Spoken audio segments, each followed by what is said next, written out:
देखिए, आप चाहे सीए फाइनल के स्टूडेंट हो, चाहे सीए इंटर के स्टूडेंट हो, चाहे फाउंडेशन के स्टूडेंट हो, और नवंबर 23 में अपने एग्जाम्स देने वाले हो, तो सबसे पहले मेरा आपसे एक क्वेश्चन है।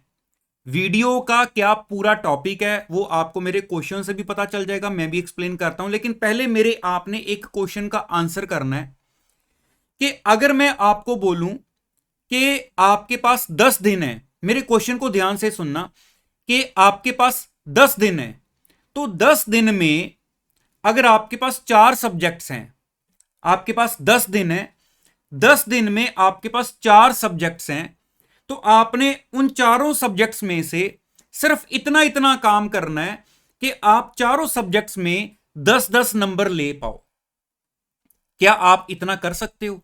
सबसे पहले अपने माइंड में ये मैसेज दो, क्या आप ये कर सकते हो कि 10 दिन बाद मान लो आपका एग्जाम है, ये सोच लो 10 दिन बाद आपके एग्जाम्स हैं, और जो 10 दिन बाद आपके एग्जाम्स हैं तो उन एग्जाम्स में ये समझ लो सिर्फ आपने इतनी तैयारी करनी है कि वो 10 दिन में आपने अपने 4 सब्जेक्ट्स में से सिर्फ 10-10 नंबर की तैयारी करनी है। सोच के देखो कितना इजी है। कि अगर आप ये सोचो, एक एग्जाम्पल लेता हूं, अब मुझे पता है कि आप फाइनल के बच्चे भी हो सकते हो, इंटर के, फाउंडेशन के, कोई भी, मैं एक एग्जाम्पल ले रहा हूं। मान लो मेरे 4 सब्जेक्ट्स हैं, मेरे पास एक अकाउंट्स है, मेरे पास एक टैक्स है, मेरे पास कॉस्ट है, और मेरे पास लॉ है। मान लो फॉर एग्जाम्पल मेरे 4 सब्जेक्ट्स हैं। अगर मुझे 10 दिन में इन चारों सब्जेक्ट्स में से सिर्फ 10-10 नंबर की तैयारी करनी है, तो हो सकता है अकाउंट्स का मैं कोई एक चैप्टर उठाऊं जो मुझे पता है कि इस चैप्टर में से 10 नंबर का आराम से पेपर आ जाता है ना। हर बच्चे को पता होता है स्कैनर्स अवेलेबल हैं, नहीं अवेलेबल हैं तो आप पास्ट 2-4 पेपर दे के 1 मिनट फटाफट जजमेंट कर सकते हो कि हाँ इसमें से आ रहा है।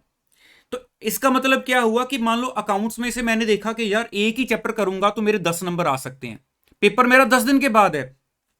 लॉ में मैं ये अपने चाहे 2 चैप्टर छोटे छोटे उठा रहा हूं तो इनमें से 5-5 नंबर का पेपर आता है, तो ये 2 मैं लॉ के चैप्टर उठा लेता हूं। कॉस्टिंग में मेरा ये एक ही चैप्टर में करूं तो मेरे 10 नंबर आ सकते हैं। ऐसे मेरे पास टैक्स में भी मैं ये टॉपिक कवर कर लूं, मेरे 10 नंबर आ जाएंगे। इट मीन्स 10 दिन में मैंने 40 मार्क्स की तैयारी कर ली, मीन्स हर सब्जेक्ट में 10-10 नंबर की तैयारी कर ली। अल्टीमेटली हर सब्जेक्ट में से मैंने किसी में से एक चैप्टर उठाया, किसी में से 2 चैप्टर उठाया, और 10 दिन है। अब माइंड को मैसेज क्या मिल रहा है कि 10 दिन है, उसमें उन 10 दिनों में सिर्फ 10-10 नंबर का हर सब्जेक्ट में से मैंने अपने टॉपिक को कवर करना है। अगर ये पॉसिबल है तो अभी हमारे पास यार 3 महीने हैं, तो 3 महीने में क्या रिकॉर्ड कायम कर सकते हैं, एक बार देखो जरा स्क्रीन पे मैं आपके लिए क्या बनाकर लाया हूं। तो ये स्ट्रेटजी आपको पूरा मोटिवेट करेगी। मैंने आज सुबह भी एक वीडियो डाली थी कि जो बच्चे बार बार अटेम्प्ट्स दे चुके हैं, है ना, माइंड परेशान है, तो मैं आपके लिए पूरा फोकस्ड वे में आपके लिए अलग अलग स्ट्रेटजीज लेकर आऊंगा। तो पहले मैं आपके साथ ये डिस्कस करने लगा हूं, और हाँ, जो मैं आपको बताने लगा हूं, अगर कोई बच्चा चाहेगा कि इसको और ज्यादा डिटेल में लेके जाओ, डिटेल में बनाओ इसको, तो आप कम से कम अगर 60-70 बच्चों ने भी ये कमेंट कर दिया तो मैं इसको और ज्यादा डिटेल में आपके पास लेके आऊंगा। तो अब ये आपके हाथ में, आप अपने फ्रेंड्स को बोलना कि इसको देखो और कमेंट करो। चलो मैं आपको ये सारा समझा देता हूं कि मैं आपको क्या ये स्ट्रेटजी का ओवरव्यू देने लगा हूं। और हाँ, इस वीडियो के लास्ट में कई बच्चे मुझे व्हाट्सएप करते हैं कि सर अगर आपसे पर्सनल कांटेक्ट करना है तो कैसे कर सकते हैं, क्या सिस्टम है वो। तो जो हमारा मेंटरशिप प्रोग्राम है वो मैं इस वीडियो के लास्ट में आपको शॉर्ट में 1 मिनट में समझा दूंगा कि उसमें क्या क्या ऑप्शंस रहती हैं। सबसे पहले आप देखो जरा कि अगर आपके पास अगस्त मंथ में ये 4 सब्जेक्ट्स मान लो आपके सिलेबस में है, मैंने P1 P2 P3 P4 लिखा हुआ है। अगस्त मंथ, ये हमारा अगस्त मंथ है, ये हमारा सितंबर मंथ है, ये हमारा अक्टूबर का मंथ है। तो ये 3 महीने हमारे पास अवेलेबल हैं। तो अगर अगस्त मंथ के पहले 10 दिनों में आपने अपने चारों सब्जेक्ट्स में से 10-10 नंबर की तैयारी कर ली, जैसे मैं अभी आपको बता रहा था, मान लो एक डेढ़ चैप्टर आपके हाथ में आया, ऐसी अगस्त मंथ के नेक्स्ट 10 डेज में आपने फिर से 10-10 नंबर की तैयारी की, फिर नेक्स्ट 10 डेज में आपने 10-10 नंबर की तैयारी की, तो अगस्त मंथ आपका कंप्लीट हो गया। मैंने 30 डेज ही लिखे हैं, ठीक है, मैंने हर महीने में 30-30 दिन ही लगाए हैं। तो इट मींस जो भी आपका सब्जेक्ट 1 था उसमें आपने हर 10-10 दिन में 10-10 नंबर की तैयारी करके आपने अपने सब्जेक्ट 1 में 30 मार्क्स का अपनी प्रिपरेशन को कंप्लीट कर लिया। ऐसी सब्जेक्ट 2 में भी 30 मार्क्स की तैयारी कर ली, सब्जेक्ट 3 में भी 30 मार्क्स की तैयारी कर ली, 4 में भी 30 मार्क्स की तैयारी कर ली और अल्टीमेटली आपने एक महीने में 120 मार्क्स की तैयारी कर ली है।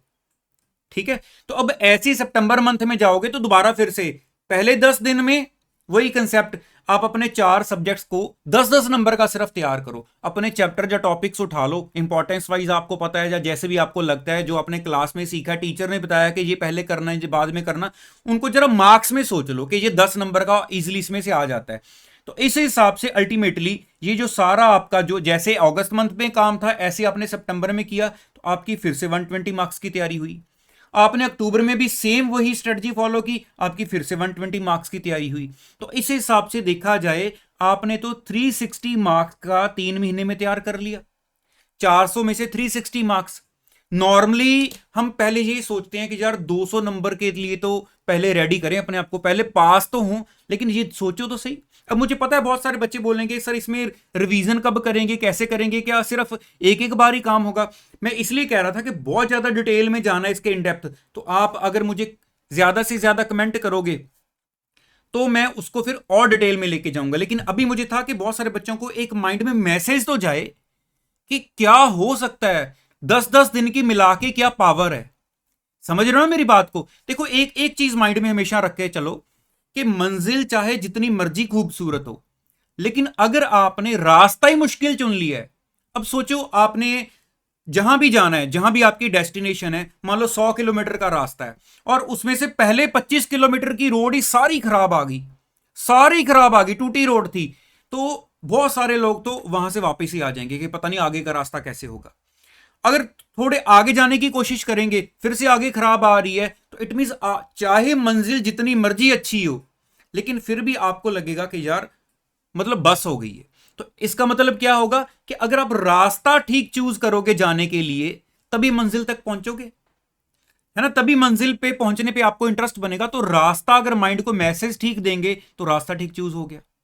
तो मेरी बात को अगर आप समझ चुके हो, इसको ज्यादा डिटेल में चाहते हो तो भी मुझे कमेंट करना। आपके माइंड में कोई सिचुएशन चल रही है, प्रॉब्लम चल रही है, जो भी है मेरे साथ शेयर करना। मैं डेली आपके पास 1-2 बार मैंने आना ही है, ये मेरी श्योरिटी है। तो अब आपके ऊपर डिपेंड करता है कि आप मेरे साथ कितना फॉलो अप करके चलते हो।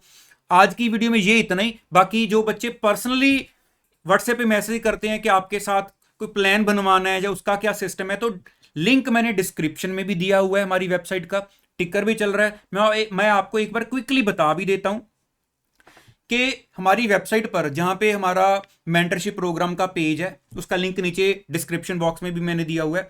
4 ऑप्शंस हैं। एक तो अगर कोई बच्चा पर्सनली फोन कॉल पे डिस्कशन करना चाहता है, पहली ऑप्शन ये है। दूसरा, जिसको सिर्फ प्लानर चाहिए कि मुझे प्लानर बना दो, एग्जाम तक का सारा प्लानिंग कर दो, डे वाइज कैसे कैसे कौन से चैप्टर्स कवर करूं, दूसरा काम। तीसरी कैटेगरी आ जाती है कि प्लानर तो बन गया, अब आपको लगता है कि बीच बीच में मैं दोबारा कॉल करूं, आपसे पूछूं, या आप मेरे साथ कांटेक्ट रखना चाहते हो तो उसमें फॉलो अप्स की ऑप्शन है। अगर आपकी फॉलोअप्स खत्म हो गए और दोबारा लिंक में रहना चाहते हो तो ऐड ऑन फॉलोअप्स की ऑप्शन है। इसकी पूरी डिटेल्स, कॉस्ट वगैरह नीचे डाउनलोड नाउ का बटन है, पीडीएफ फॉर्म खुल जाएगा, वहां पे जाके आप सारी डिटेल चेक कर सकते हो। जो बच्चा रजिस्टर कराना चाहता होगा नीचे रजिस्ट्रेशन का लिंक है, वहां जाओगे, फॉर्म खुल जाएगा, वहां पे जाके आप रजिस्टर करा सकते हो। तो ये था, अगर कोई बच्चा जैसे व्हाट्सएप करते हैं तो ये मुझे था कि मैं आपको वीडियो में ही बता दूं कि क्या ऑप्शन रहती है। तो मेरे ख्याल से आप सभी को जो मैंने स्ट्रेटजी बताई है वो सारी क्लियर है। इसमें कोई डाउट होगा तो भी बताना, लेकिन माइंड को ये मैसेज दो कि 10 दिन में हर सब्जेक्ट को 10-10 नंबर का तैयार करना है। कितना इजी काम है। तो चलिए, ऑल द बेस्ट। आपके कमेंट्स की वेट करूंगा। मिलते हैं दोबारा नेक्स्ट वीडियो में। Thank you so much.